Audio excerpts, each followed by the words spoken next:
The sound of quarters hitting the counter echoed through the pharmacy like a funeral bell, each coin a reminder of dreams deferred and pride swallowed. Sarah Martinez's hands trembled as she counted out the last of her change, her 3-month-old daughter Emma crying softly in the carrier strapped to her chest. The baby formula she desperately needed sat just inches away, but those final 50 cents might as well have been $50. Sarah had been standing in line for 20 minutes, watching other customers breeze through their purchases with casual swipes of credit cards that she'd cut up months ago. Her uniform from the diner where she worked double shifts still smelled of grease and exhaustion, and the fluorescent lights made the dark circles under her eyes look like bruises. She'd counted these quarters 17 times since leaving work,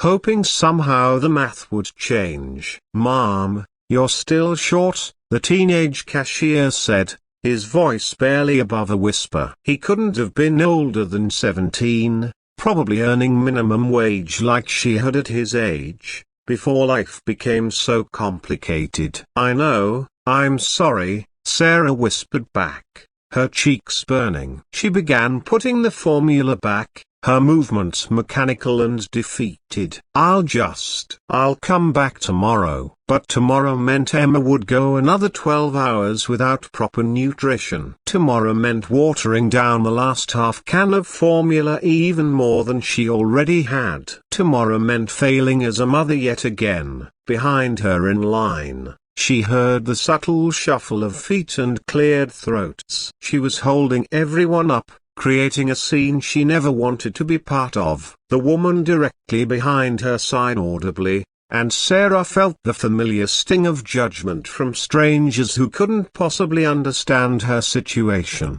"Actually," came a quiet voice from behind the impatient woman, "put it on my card." Sarah turned to see a man in his 50s, wearing a simple grey sweater and jeans that had seen better days. His silver hair was slightly disheveled, as if he'd been running his hands through it, and his kind eyes held no trace of pity, just genuine concern. He wasn't particularly tall or imposing, the kind of person you might pass on the street without a second glance. "Sir, you don't have to," Sarah started, but he was already stepping forward. "I have a granddaughter about your baby's age," he said simply, handing his credit card to the cashier. "I know how important this is." The transaction took less than 30 seconds, but those moments stretched into eternity for Sarah. She wanted to refuse, to maintain what little dignity she had left, but Emma's soft whimpers reminded her that pride was a luxury she couldn't afford. "Thank you," she whispered, clutching the formula like a lifeline. "I don't know how to repay you." "You don't need to," the man replied, his smile gentle and understanding. "Just take care of that beautiful baby." As Sarah walked toward the exit, she heard fragments of conversation behind her. Someone asking the helpful stranger what he did for work, his modest response that he worked in business. She paused at the automatic doors, wanting to turn back and get his name, his address, some way to pay him back when her situation improved. Instead, she stepped into the cool evening air and breathed deeply for the first time in hours. Emma had settled into peaceful sleep against her chest, finally quiet after sensing her mother's relief. The parking lot was nearly empty, just a few cars scattered under the yellow streetlights. At home in their tiny studio apartment, Sarah prepared Emma's bottle with hands that no longer shook. As her daughter drank hungrily, Sarah found herself crying, not from despair this time, but from overwhelming gratitude. A complete stranger had seen her struggle and chosen kindness without hesitation. The next morning at the diner, Sarah couldn't stop thinking about the mysterious man. She served coffee and flipped pancakes with renewed energy, telling her coworker Lisa about the encounter during their brief break. "You should try to find him," Lisa suggested,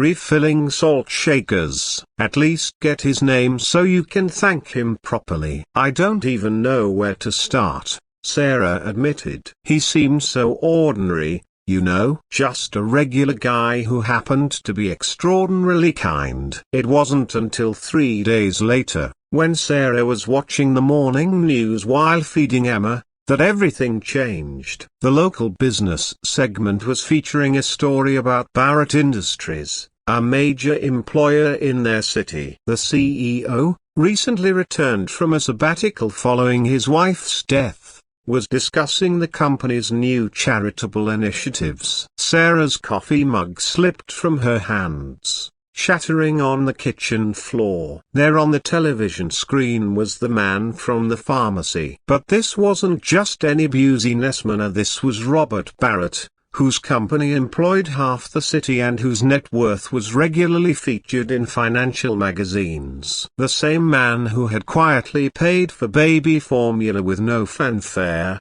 no cameras, no publicity. The news anchor was discussing Barrett's recent low-key approach to philanthropy, how he'd been spotted around town engaging in small acts of kindness rather than the typical corporate charitable galas. The reporter mentioned that Barrett had lost his own daughter in a car accident years earlier, and that his wife's recent passing from cancer had renewed his commitment to helping struggling families. Sarah stared at the screen in disbelief. She'd been helped by one of the wealthiest men in the state, and he'd acted as if buying formula was the most natural thing in the world. No condescension, no grand gestures, just human decency in its purest form. That afternoon, Sarah did something she'd never done before. She called Barrett Industries and asked to speak with the CEO. To her amazement, after explaining who she was and why she was calling, she was put through to his assistant and then, incredibly, to Robert Barrett himself. "I remember you," his warm voice came through the phone. "How's Emma doing?" "She's perfect, thanks to you," Sarah said, her voice thick with emotion. "Mr. Barrett, I had no idea who you were. I just wanted to call and thank you properly." "You just did," he replied simply. "And please, call me Robert." They talked for nearly an hour. Robert shared stories about his own daughter, Emma's age when she'd passed, and how helping young mothers had become his way of honoring her memory. Sarah told him about her dreams of returning to nursing school, about the challenges of raising Emma alone after her boyfriend had abandoned them. By the end of the conversation, Robert had offered Sarah a position in Barrett Industries' Human Resources Department, with flexible hours that would allow her to care for Emma and eventually return to school. It wasn't charity, it was opportunity, wrapped in the same quiet dignity he'd shown at the pharmacy. 6 months later, Sarah stood in her new office, Emma babbling happily in the company daycare center down the hall. On her desk sat a framed photo of her daughter and a small plaque that read, "Kindness is a language the deaf can hear and the blind can see." Sometimes the most profound changes in our lives begin with the smallest gestures from the most unexpected people. Robert Barrett had taught her that true wealth isn't measured in dollars, but in the willingness to see another person's struggle and respond with simple, unconditional kindness.